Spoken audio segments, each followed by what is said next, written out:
Why did the policeman give the firefly a ticket? 'Cause his taillight was broken. It's draw time with Mr. Mayberry. Time to draw. Well, hello and welcome back to Draw Time with Mr. Mayberry. This is day number 2 of Summer Fun Week, and today we're drawing a jar full of fireflies, or lightning bugs. So let's get started. It's time to draw.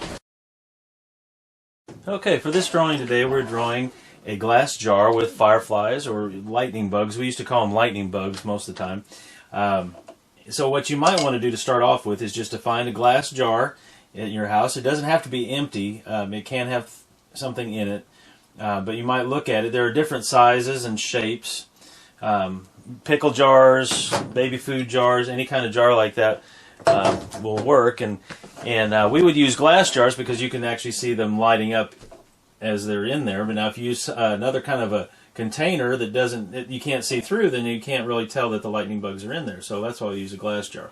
I'm going to start off with an oval on top here. This is for the lid. Of course, you have to have the lid on once you put them in there. That was always kind of tricky whenever we were catching them. We used to, my brother and I, and sister as well, we used to like to catch fireflies, especially in early summer. Go out in the front yard, and it's hard to see them sometimes when it's real dark even, because it looks like there's a bunch of them flying around when it actually looks like the same one going all over the place. And it's really a bunch of them flying around, and sometimes it's hard to catch them. But once you catch them, you don't want to let them go, so you have to make sure you have that lid on there. But then also you don't want them to expire too quickly in the jar, so we put some holes in the top. Usually we took a nail and pounded some holes in the top. So what we have here is just some little ovals that you shade in. You don't have to put a lot of holes in the top, but just enough so that there's air in there. Okay, I'm going to make 2 lines that come down on the sides where the lid is. I'm going to make another curve here. This is for the top edge of the jar. And then I'm going to make a line that curves down on either side. And I'm going to try to get it where they're evenly balanced. They're going about the same type of curve, just opposite directions. So we would call that symmetrical. Then I want to draw a straight line up and down. Now this will depend on what kind of jar it is. Some jars are tapered at the bottom. They go in smaller at the bottom. This one is just going straight down on the sides. And then the round, a little bit of a curve here at the bottom on the side. And I'm going to actually make an oval here that touches both of these vertical lines. And so this is the bottom of the jar.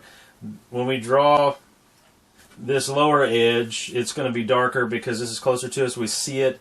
And we're actually having to look through the glass to see the other side, so it's going to appear a little bit lighter. And by drawing it lighter and drawing it curved up like that, it gives the illusion that this is 3D, that this jar actually goes back into space.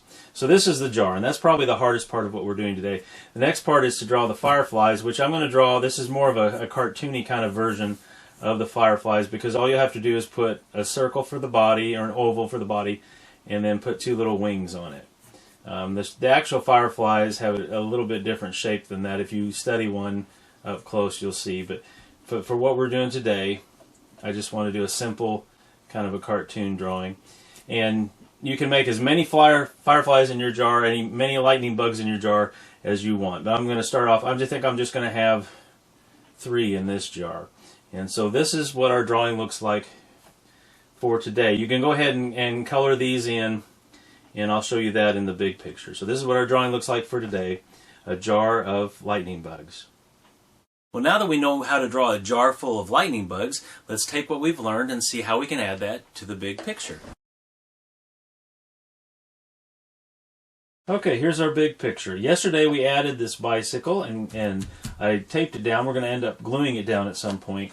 And today here is a jar of fireflies that we drew, the lightning bugs. And I used just a green-yellow crayon. You could also use yellow-green. Or something else that might be nice to use would be like a yellow highlighter that you use in a book. You could use that. It would make a nice glowing color. And I colored beyond the firefly because their light glows out away from them. So I made a circle around them.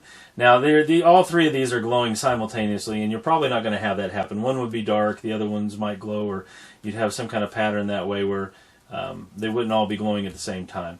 But here at the top, I used a gold color crayon, and then also I used a gray to add some shadow underneath the lid, and then also like a glare along the side of the jar. I used a gray crayon for that, and just went down on both sides of the jar to make it look like it's reflective, and the same down here below. Now, once I have this colored and cut out, then I can decide, maybe I want to overlap the bicycle. So I could do that. So this is one option. Now we're going to be looking at some more things as we add more pieces to this giant puzzle, this giant collage that we're doing. And we'll take a look at that tomorrow. But this is what our big picture looks like for today. Well, that's all for today. Thank you for taking time to draw with me. I hope you'll come back tomorrow. And remember, if you want to be a good artist, do a little drawing every day. Summer, summer, summer, summer, summer, summer, summertime.